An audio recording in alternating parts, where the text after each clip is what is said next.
I've been exhausted for 2 weeks and exhausted by the last week. And so last night, I got to be about 9:15, 9:30, and I thought to myself, I am sick of feeling this way. What do you do when you feel exhausted again? You feel very little motivation. Oh, yeah, sleep. Sleep is the gift that God gave us to solve the tired problem. I'm like, I'm just going to go to sleep right now. Boom, 9:15, turn on my little white noise generator with my phone so I would hear nothing. I got my favorite pillows arranged exactly the way I like for maximum comfort. Got the temperature just right and went to sleep. And then I woke up, I'm not kidding you, at 10 a.m. I slept for almost 13 hours. I'm not sick or anything. I'm healthy. I just needed 13 hours of sleep to put my body back together in some way. And I feel amazing. Like I'm hopped up on goofballs or something. I don't even know what goofballs are or what it feels like to be hopped up on anything. But it is incredible how much I was depriving myself over the last really several weeks of functionality, of life, of energy for my family, of the ability to have fun and savor things and see past stupid things and enjoy life and feel productive. And oh my goodness, I woke up this morning and I was like, which world needs to be conquered? Yeah, this one. Let's go. And it is almost as if the way humans and Earth are designed is such that rest on a regular interval is a really good thing. And I'm not sure I've ever had it sneak up on me the way it just did. And I'm not sure I've ever so felt the results of resetting the system with meaningful rest the way I just felt it over the last 24 hours. Well, how funny is it that the whole time I'm sitting here like, oh, I'm exhausted. This has been a really difficult couple of weeks. I'm really struggling right now. And the whole time, I've literally been doing a podcast conversation with you about the Sabbath. Like literally, I got rest right in front of my face all day long while I'm researching and writing and reading the Bible and thinking about this. What I'm driving at here is the question that is left for us in Matthew chapter 12, verses 1 through verse 8, where we're dealing with this Sabbath controversy between Jesus and the religious leaders. Well, the religious leaders seem to think that the Sabbath should be on absolute lockdown. Jesus, on the other hand, doesn't seem to have any of those same reservations.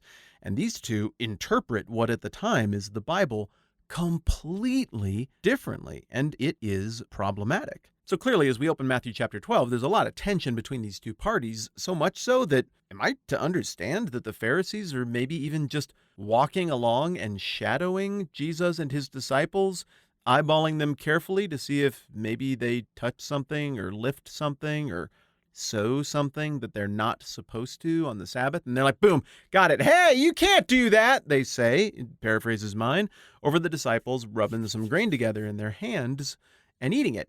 And then as we have looked at in painstaking detail, Jesus responds by entering into a game of idea ball. He's willing to go and play on their ideological, rhetorical home court, but he is dominant on their home court. And part of the way that he demonstrates that dominance is with this 1-2 punch of rhetorical techniques that they all would have understood. Punch number one is to say, haven't you read what David did when he and his companions were hungry? He entered the house of God and he and his companions the consecrated bread, which was not lawful for them to do, but only for the priests. Boom, that punch is the rhetorical style of drawing on a story and pulling the principle out of the story. Then he hits them with the 2 of the 1-2 punch, and that comes in, or haven't you read in the law that on the Sabbath the priests in the temple desecrate the day and yet are innocent? Hits them there with some legal reasoning. So he employs 2 of the most common argumentative techniques that these guys would have known in a way that they're used to, but he does it with some sass because he's like, I'm surprised you guys aren't familiar with like the Bible or whatever, because if you were, you'd remember this thing about David, and you would definitely know this thing about how it works with the priests. So you got the 1-2 punch with sass, then you have the reference to Hosea 6:6 that we talked about yesterday. I desire mercy, not sacrifice. Here the point is, you guys are ignoring the humanitarian part of the Old Testament that has baked into it allowances for people who are hungry to eat food. Come on. And blessed are those who hunger and thirst for righteousness, for they'll be filled. This hunger and being filled thing, that's a God value. And you guys are obscuring that with this weird Sabbath thing. And then he rounds it out by saying the Son of Man is Lord of the Sabbath. So that's one way to look at how he responds to them. 1-2 punch, a little more Bible, a declaration of authority.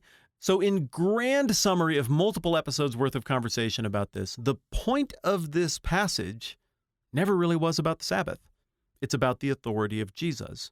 And he makes 3 authoritative claims because he knows what they're actually talking about.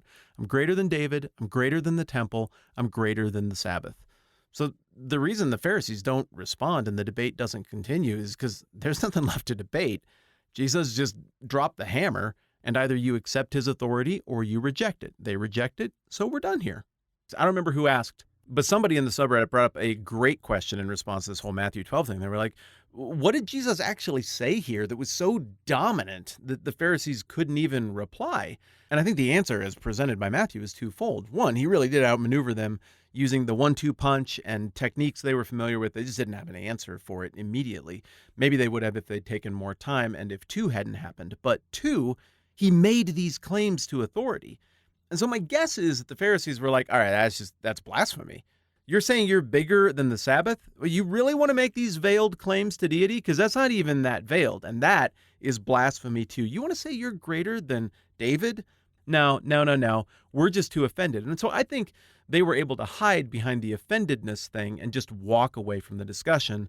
And that's why Matthew doesn't give us a record of this thing unfolding further. If there's a third reason, maybe it's just that they got what they needed, which is Jesus on record saying things that would be shocking and offensive when they went and tweeted it later, and it would be enough to get a sufficient percentage of the population riled about Jesus. I don't know. We spent a ton of time on this passage looking, first of all, at what it says about who God is, and then we spent time looking at what God seems to be doing here, and now, and only now, are we finally ready to answer the least important question in any given passage we look at, and that is, what does it mean for us? What does this mean for my weekends? And I know there are very smart, very good people who would say this passage speaks to that big time. But I would disagree with those very smart, very good people. My take on it is I don't think we get an answer here. I don't think Jesus was actually trying to solve the problem of what you should do or not do on the Sabbath. I don't think that's the question he had in view. I think that's the question the Pharisees wanted to bait him into. But masterfully, Jesus refuses to make it about the Sabbath and what you do and you don't do. And instead, he's like, no, guys, let's just call it what it is. Let's be honest about what we're really debating here, and that is my authority. Who actually am I? Am I who those demons said I am? Am I who I suggested I am based on all the things that are happening that are fulfillment of prophecies that point to the Messiah? Let's have the actual conversation, gentlemen, and if you're not willing to have the actual conversation, then I'll just spell it out one more time. I'm greater than David. I'm greater than the temple. I'm greater than the Sabbath. Who do you think I am? I don't know. Obviously, I'm not qualified to improve on the Bible, but if I could offer a suggestion, if we were doing a fresh edit, I would have then had the Pharisees be like, well, yeah, I don't know, yeah. And then I would have had Jesus be like, say my name. And then I would have the Pharisees be like, well, yeah. And then I would have Jesus be like, no, he can't say that. Never mind. The Bible's good the way it is. I think if Jesus wanted to spell out what you should do and not do on your weekends, this would have been a great opportunity to do it, but he doesn't do it here. Might it come up elsewhere? Oh yeah, it might. And we will tackle it deeply as it does come up elsewhere. Now here, he's dealing with the question of his own authority. And if you get to the end of this thing and you're like, well, does God hate rest? No, God is pro-rest. Well, does God hate the Sabbath now? Well, no, that's not the case either. I think the obvious takeaway is just as rest served me greatly last night, finally getting some sleep and putting myself back together a little bit, so the Sabbath is meant to serve the needs of people, not people are meant to serve the needs of the Sabbath. People are people with souls and they're made in the image of God and stuff. The Sabbath is an institution. You can't offend it. It can't be a victim. But again, lest anybody would look at the theology of this and be like, yeah, there's nothing to take from this as it applies to you at all, I would just say, just jump back to Matthew 11. Look at how brilliantly Matthew organized this document. Do you remember what the preceding paragraph was? Check this out. Jesus says, right before we get into this whole Sabbath rest controversy thing, come to me, all you who are weary and burdened, and I will give you rest.